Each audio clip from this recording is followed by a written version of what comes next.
They lived in our homes along with us. So there was an intimate relationship. This cow just came and stood in front of the house for about 6 days. Never ate anything, drank anything and died right there after 6 days.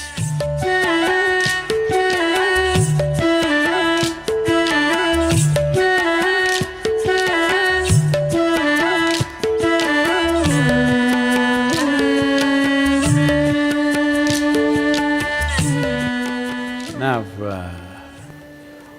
see, the problem is, today you move into an apartment which is on your 10th floor and you're far removed from the earth and you have no sense of how things work on the land. We come from a pastoral culture where our wealth was always measured in terms of how many herds of cattle do you have. You just look back at the time of Mahabharata and other thing, they're always talking about herds of cattle. How many cattle did you have? This is the wealth. Why this was so is because we are a tropical country and we depend on monsoons. When the rains fail, those who had cows, their children survived. Those who do not have cows, their children died. This is a simple wisdom that we came to.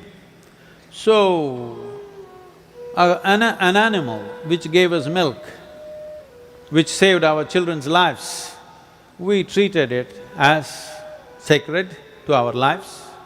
Not only that, cows did not live in a separate cattle farm somewhere, they lived in our homes along with us. So there was an intimate relationship. So intimate, I must tell you this. One of my grand aunts who had a cow, all cows had names at one time, okay? This cow was called Lakshmi, very dear to her. At the age of 84 or 85, my grand aunt passed away. This cow just came and stood in front of the house for about 6 days. Never ate anything, drank anything and died right there after 6 days.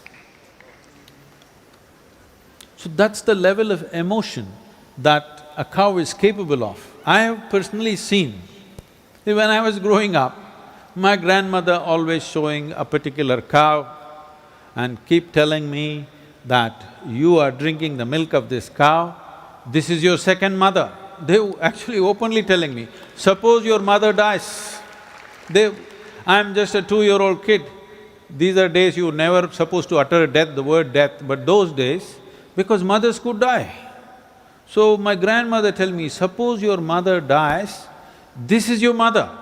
She is the one who is nourishing you. Every day I'm told this. So every day I'm supposed to go and at least touch her and play with her for a few minutes a day. This was a part of our growing up. So naturally there was a huge emotion towards the animal and I have personally seen that if you develop a certain intimacy with a cow, suppose you are going through some grief and some turmoil within yourself, you need not be in the presence of the cow, you are somewhere else. The cow will shed tears for you. So because it has human emotions, we said killing a cow amounts to murder. Eating a cow amounts to cannibalism. This is how it was seen in the past.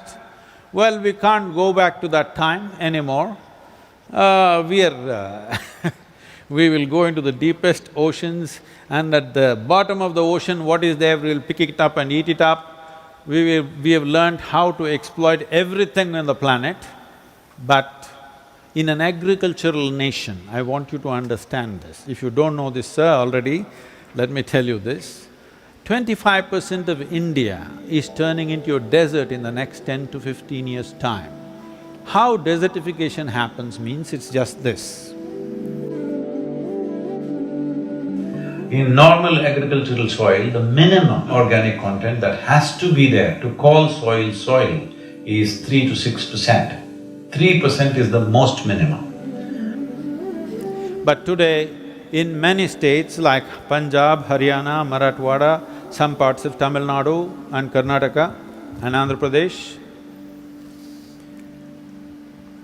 the organic content has gone down to 0.05%. That means in the next 3 to 5 years, this will become sand. If you remove the organic content from the soil, soil will become sand. If your soil becomes sand, then we say your nation is a desert, isn't it? How is this going away? I don't know, young educated people should be thinking about these things, for unfortunately we not doing this. See, you take 1 acre of land. If you take 1 acre of land, if you grow, let us say, 2 tons of some crop, what you have removed is 2 tons of topsoil. So if you want to put back organic content into the soil, there are only 2 ways: leaves from the trees and animal waste.